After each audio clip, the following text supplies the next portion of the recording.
Well, welcome to the September edition of the Home Missions Report for the Presbytery of Ohio. And today we have Reverend Stephen Lauer, the church planner in Wilmington, Ohio. So, Stephen, how are things going in Wilmington? Give us an update on the ministry. Yeah, good morning, Mike. So,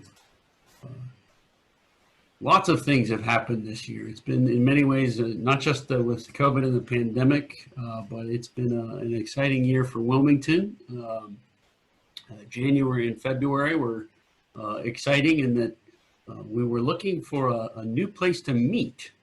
We had been meeting on the college campus in Wilmington, and they had given us generous notice to find a new place, and months of looking, and every meeting room, it seemed, in Wilmington was either booked or unavailable on Sunday mornings. So we had run out of places to look. And in the end of March, God providentially lined up a relationship with a local Baptist church called Emmanuel Baptist. And they offered to let us use their building initially in the afternoons, but then almost immediately they allowed us to begin using their building for worship services in the morning. That was the end of March. But in July, so from March to July, we were worshiping on Sunday mornings in their sanctuary. In July, Emmanuel Baptist voted to close as a congregation. They had gotten fairly small and felt that it was time to fold and dissolve. And then they voted to gift their building and grounds, the property of the church, to Wilmington Reformed Church.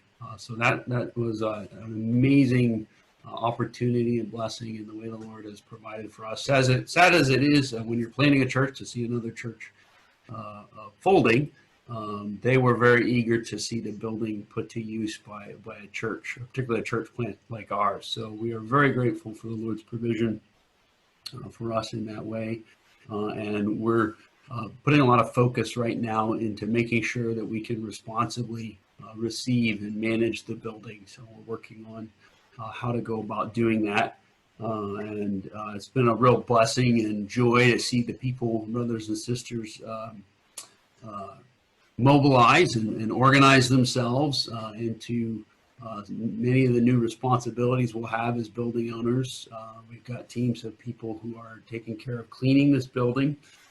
It's got a beautiful sanctuary, 4 Sunday school classrooms, 2 nurseries, fellowship hall, kitchen, pastor's office. So lots of space, but also space to take care of. And they have jumped to the task of taking care of it and keeping it clean and so on. And then also there's several acres of almost 3 acres of lawn that has to be mowed. So they've also taken up the task of all of that work of keeping it mowed and doing the groundskeeping. So it's been neat to see the church working through that, working together.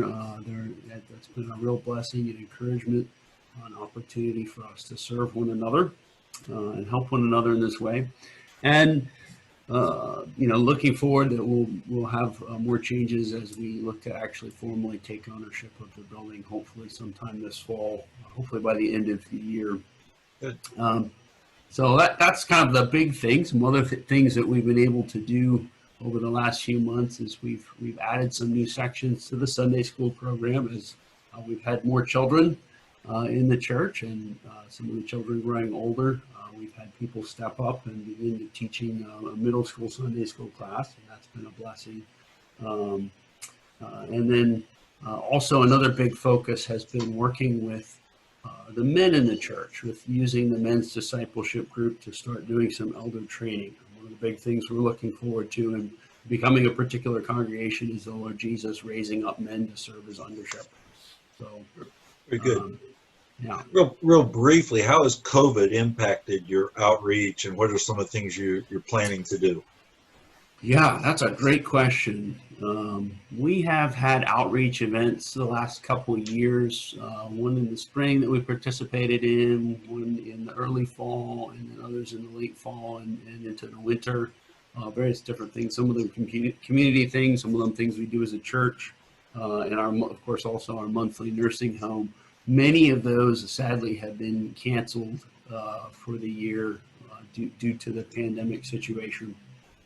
Um, so our focus, I think, is going to shift now that we have a new location where we're meeting, and it appears to be permanent with this new building. I'm starting to try to get to know some of the neighbors. I've met some of them and beginning to build good relationships with them. And I think this fall we'll be looking into ways to meet more of the neighbors, perhaps do some canvassing of the neighborhood, letting people know we're here, and seeing what kind of outreach we may be able to do with the immediate neighborhood and community that we're going to be plugging into. So we're very excited about that. We're very thankful for that opportunity. Good. Well, one or two ways that the church can pray for you. Yes, as always, you can pray that God would bless the word preach. We've been working through the Sermon on the Mount and how Jesus calls us to be a light to the world. And we've just finished the Lord's Prayer, so you can pray that we would be a church that is both salt and light, as well as a praying church. And also, you can pray that we would meet our neighbors, get to know these wonderful people that live around the church building who need to know the Lord. And then finally, that the Lord would develop gifts among the men in the congregation who will be able to serve as elders and deacons. Great. Well, thank you for your ministry. Thank you for that update, and look forward in a couple more months to find out what's happened next. So thank you, and God bless you, brother. Thank you, Mike, and thank you for your prayers.